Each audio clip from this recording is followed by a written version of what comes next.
What if I told you your child's brain speaks a language and the words are electrical spikes? Neurons communicate using rapid changes in membrane voltage.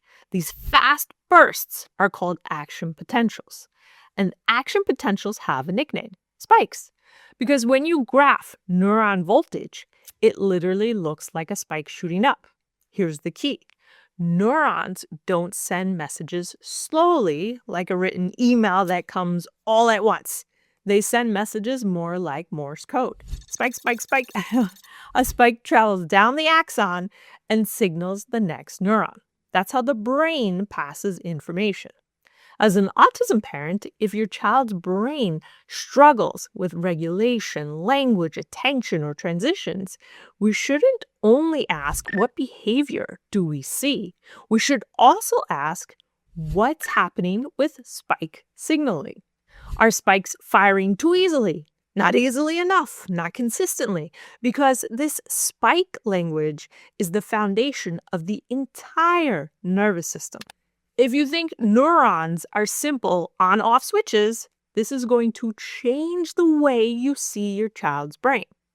Action potentials, those electrical spikes, are created by voltage-gated channels. But here's the twist.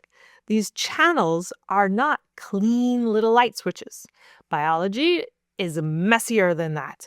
Instead of on at this voltage, it's more like at this voltage, there's a chance the channel opens. So voltage changes the probability of opening. Some neurons are like, sure, open the gates. And others are like, maybe that matters. And then there's kinetics, which is timing. How fast channels open, how long they stay open, how quick they close. Action potentials don't just depend on voltage, they depend on probability and timing. So if your child's nervous system feels unpredictable, it might not be random. It might be a different probability and timing setting at the voltage-gated channel level. That's why strategy beats guessing. If your child is dehydrated or low in electrolytes, their brain signaling can literally slow down. Not emotionally, electrically. Here's why. Action potential, brain spikes, don't happen by magic. They happen because ions move. Sodium goes in first, then potassium goes out. That timing is everything. During a spike, sodium channels open up first. Sodium rushes in. The voltage shoots up. Then potassium channels open later. Potassium leaves. Voltage comes back down. That's called kinetics. The timing of channel opening and closing and sodium channels are even more precise.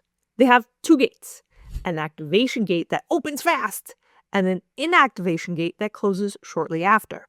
So the neuron gets a clean, sharp spike, not chaos. If you're an autism parent, here's some insight. If you don't have enough sodium, potassium, magnesium, or calcium, or if hydration is off, you're literally missing the raw materials that these channels rely on. Electrolytes aren't extra. They're ions that make electrical signaling possible. Want proof that sensory experience is electrical, not in your head? Here's a toxin that literally can turn sensation off. It's called Tetrodotoxin, found in pufferfish, abbreviated TTX. In some places, it's a delicacy because tiny amounts can cause numb lips. That numbness isn't magic, it's neuroscience.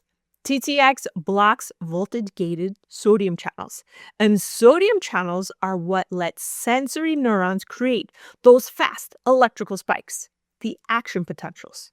What happens when this toxin blocks those channels? No sodium spikes, no action potentials, sensory neurons can't signal, you may feel numb. That's how scientists proved sodium channels are essential for nerve signaling. As an autism parent, let's think about sensory experience, touch, sound, light, texture. Depends on how these channels behave. So if sodium channels or other ion channels are more sensitive or fire too easily or reset too slowly, your child may not be dramatic. They may be experiencing the world with a nervous system that's literally turning signals up or down at the channel level. This is why sensory support isn't about toughening up. It's about understanding your child's nervous system.